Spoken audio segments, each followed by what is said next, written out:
మీరు మీ అనుభవపూర్వకంగా చెప్పండి. So which kind of fasting is good for Indians and why?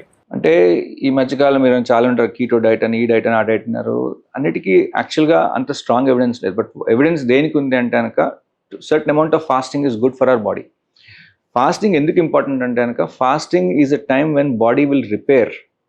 Cells repair అవడానికి, అన్హెల్దీ సెల్స్ లేకపోతే కనుక ఎక్స్పైర్ అయిపోయే సెల్స్ దాన్ని రిపేర్ చేయడానికి వాటికి కావాల్సిన టైమే మనకి ఫాస్టింగ్ అనమాట. Okay. So this is medical టర్మ్స్లో ఆటోఫేజీ అంటాం. సో ఆటోఫేజీ అనేది very important process of healing process అనమాట అది. సో మనకి ఫాస్టింగ్ కూడా ఇంపార్టెంటే. బట్ మీరు 12 hours ఉండాలా, 16 hours ఉండాలా అనేది ఇట్స్ ఆల్ సబ్జెక్ట్. ఈ కీటో డైట్లు ఇవన్నీ కూడా, ఈ డైట్స్ అని ఏదైతే చెప్తారో ఇవన్నీ కూడా science behind this fasting is important. But ఇలా చేయాలి అలా చేయాలి అనేది రూల్ ఏం లేదు. It all depends on what you want. Med Plus లో అదే మెడిసిన్ అదే క్వాలిటీ, మార్కెటింగ్, డిస్ట్రిబ్యూషన్, ఇంకోటి అంటూ వీళ్ళకి అదనపు ఛార్జీలు ఉండవు. అందువల్లే 50 to 80% డిస్కౌంట్ లో మనకు అందిస్తున్నారు.